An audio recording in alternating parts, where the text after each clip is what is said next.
కోట్ల మంది చూసినటువంటి ఆ వీడియోలు, ఆ ఫోటోలను, దీనికి సంబంధించిన విషయాల వివరాలలోకి పెద్ద ఎత్తున పోకుండా బిఆర్ నాయుడు గారు నిన్న మధ్యాహ్నం పత్రికా సమావేశం నిర్వహించి ఆయన గారు దీనికి సరైనటువంటి వివరణ ఇవ్వకుండా, చూడండి చాలా స్పష్టంగా ఆయన రాసలీలకు సంబంధించినటువంటి వీడియోలు ఇవి. ఓ పరిష్వంగ ఆనందంలో మునిగి తేలుతున్నాడు బిఆర్ నాయుడు గారు అక్కడ. ఇది ఆయన మార్ఫింగ్ అని ఏ టెక్నాలజీతో అనేటువంటి, ఇంకా మిగతా ఫోటోలు కూడా చూపించమా. ఆ పరిష్వంగం కూడా గాఢ పరిష్వంగం.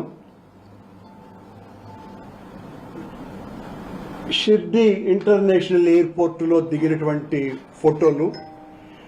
వీటిల్ని ఆయన ఆ గదిలో ఉండే ఫోటోలు, మా గది నుంచి బయటకు వచ్చింది, అది కూడా చూపించు.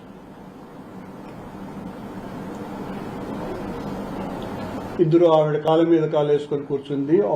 ఈ వీరి విన్యాసం కూడా చూడండి, బిఆర్ నాయుడు గారి విన్యాసము. దీని మీద ఆయన వివరణ, వాళ్లకు మాకు 30 ఏళ్ల అనుబంధం ఉంది, ఆ ఆత్మీయ అనుబంధం పెద్దది, నా గురించి మాట్లాడతావా రా అని నా మీద, మా నాయకుడు జగన్మోహన్ రెడ్డి గారి మీద, మా సుబ్బారెడ్డి మీద ఇష్టం వచ్చినట్టుగా మాట్లాడాడు.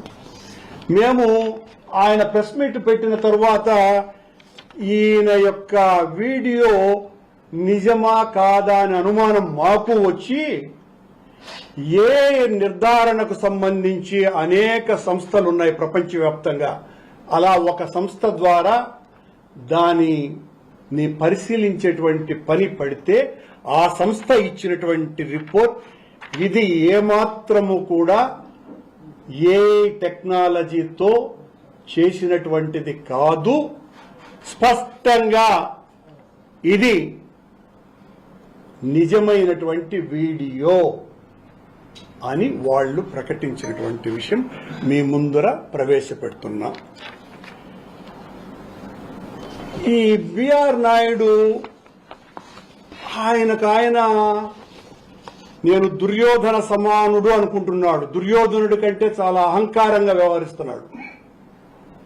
ఆయన ఏమన్నా తిట్టినా కూడా చెల్లుబాటు అయిపోతుంది అని నన్ను, మా నాయకుడిని ఇష్టం వచ్చినట్టుగా అరే తొరే అని.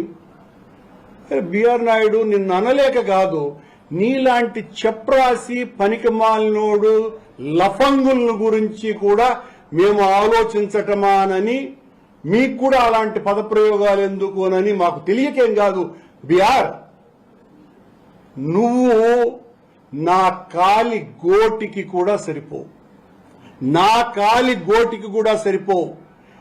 నేను 1974లో ఆనాటి ముఖ్యమంత్రి జలగం వెంగళరావు నేనిచ్చినటువంటి కరపత్రం తీసుకోవటానికి ఇష్టపడకపోతే ఆయన జుబ్బా కాలర్ పట్టుకు లాగి కరపత్రం ఆ చేతిలో పెట్టినటువంటి వాడిని. అది నా ధైర్యం.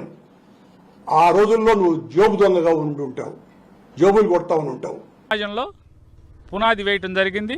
ఖచ్చితంగా మన మూర్తి గారి కోరిక నెరవేరేట్టుగా, మూర్తి గారి మాట ఇది తదాస్తు అనేట్టుగా చాలా కాలం యాదుండేట్టుగా ఇవాళ ప్రపంచం అంతా కూడా కళ్ళకు కట్టినట్టు చిత్రమాలికల్ని మనందరం కూడా చూసాం. ఖచ్చితంగా ఎవరి నోట్లోంచి వస్తే అది జరిగి తీరుతుందో అది జరిగిందనేది గుర్తు చేసుకుందామని, యాది చేసుకుందామని మీ దగ్గరికి రావడం జరిగింది. నాయుడు గారు చెప్పారు ఈ మాట. అంటే 32 ఏళ్ళుగా సంబంధాలు ఉన్నాయి మాకు, ఆ కుటుంబానికి. వాళ్ళ ఇంటికి మేము వెళ్తాం, మా ఇంటికి వాళ్ళు వస్తారు, మధ్యలో తాటాకులైన మీకేంటి, తాటాకులకి మీకేంటి అని అంటున్నారా? అయితే సాధారణంగా 7 అడుగులు లేదా 7 అడుగుల బంధం, 7 ఏళ్ళు బంధమే విడదీయరాని బంధం అని చెప్పని లోకరీతి. అలాంటిది 32 ఏళ్ల బంధం, బలమైన బంధం, గట్టి బంధమే. ఆ బంధాన్ని ఇప్పుడు ఎవరు తప్పు పట్టారు? ఏమన్నారు? ఎవరైనా తప్పు పట్టారా? బంధం ఉండకూడదని ఎవరన్నా అన్నారా? దేవదేవుడు కాళ్ళ దగ్గర కూర్చునేప్పుడు ఈ బంధాలు, ఈ రాగద్వేషాలు ఇట్లాంటి అపవిత్రం అవుతుందేమో ఆలోచించుకోమని సమాజం చెబుద్ది. చెప్పిన సమాజాన్ని ఏదో అన్న సామెతగా బరి తెగించినోడికి తాటాకడ్డం పెడితే తప్పు వచ్చిందంట. అట్లా ఉన్నట్టుగా ఉంది వీరి మాటలు. తప్పే ఉంది. 7 ఏళ్ల బంధమే, 7 అడుగుల బంధం, 7 ఏళ్ల బంధమే గొప్పదైనప్పుడు 32 ఏళ్ల బంధం ఇంకా బలమైంది అవుతుంది కదా. దాన్ని ఎవరు తప్పు పట్టాక ఎవరికి హక్కు లేదు కూడా. ఎవరన్నారు తప్పుగా ఉందని? ఎవరన్నారు? ఆ వీడియోలో నిజంగా మనం తప్పు పట్టుకుంటా కూడా ఏముంది? వంటింట్లో పొయ్యిగట్టు దగ్గర 30 ఏళ్ల బంధం ఉన్నటువంటి 30 సంవత్సరాలుగా అవినావ బంధాలు ఉన్నటువంటి వారు ఒక స్త్రీ మరొక పురుషుణ్ణి శ్వాస తగిలేంత దగ్గరగా నుంచుని నడుం మీద చేతులేసుకునేంత బంధం ఉంది. దాన్ని తప్పు ఎవరు పడతారు? పోయే కాలం కాకపోతే ఎందుకే మీరు తప్పులు పడతారు? పాపపు లోకం ఇది. ఎందుకు తప్పులు పడతారు? పాపం కదా, అది తప్పు కదా. తప్పేంటి? 30 ఏళ్ల బంధం ఉంది. 30 ఏళ్ల బంధం ఉన్నప్పుడు రాకపోకలు ఉన్నాయి. రాకపోకలు ఉన్నప్పుడు శ్వాస తగిలేంత దగ్గరలో నుంచుని నడుం చుట్టూ చేతులేసి పట్టుకుంటే దాన్ని తప్పుగా పడతారు. పోయే కాలం కాకపోతే ఎందుకయ్యే పిరబుద్ధులు, పెదప ఆలోచనలు మీకని? నేను కూడా తప్పే అంటున్నాను. నేనేమంటున్నానంటే సమాజాన్ని ఉద్ధరించడం కోసం ఛానల్ పెట్టారు, భక్తులను ఉద్ధరించడం కోసం టీటీడీ పదవి చేపట్టారు. అలాగే జనం సౌకర్యం కోసం ఒరిజినల్ వీడియోలు వదలండి. తప్పే ఉంది. ఫేక్ అని చేతకాని వాళ్ళందరికీ అవకాశం ఎందుకు ఇవ్వాలి మనం? కోటండి నాయుడు గారు. ఈ ఎవడెవడైతే బుద్ధి తక్కువ ఎదలు, తప్పుడు ఎదలు, ఫేక్ వీడియోలు తయారు చేశారో, వీడియోలు చేయటం కూడా రాని వాళ్ళని ఒరిజినల్ వీడియోతో కొట్టండి. నోరు మూసుకు చస్తారు అందరూ. అంటే ఆ మధ్య వారెవరో చెప్పారు, ఈ మధ్య నాయుడు గారు అసలు ఛానల్లో ఉండలేదు, అందువల్ల ఆ పాత చెన్నై వ్యవహారాలన్నీ కూడా ఈ ఛానల్లోకి ఇవ్వలేకపోతున్నట్టున్నాడు. తొందరగా 7 కొండల వాడి దయతో కొండ దిగే రోజు దగ్గరికి పడినట్టుంది. అప్పుడు ఖచ్చితంగా చెన్నై వీడియోలు, ఢిల్లీ వీడియోలు, బొంబాయి వీడియోలు, పెద్దాపురం వీడియోలు, ఏ వీడియోలు ఉంటే ఆ వీడియోలు ఇవ్వచ్చు. తప్పే ఉంది. ఎవడన్నా ఆపుతున్నాడు ఇవాళ? ఆపితే ఆగుతారా మీరు? ఆగరు కదా.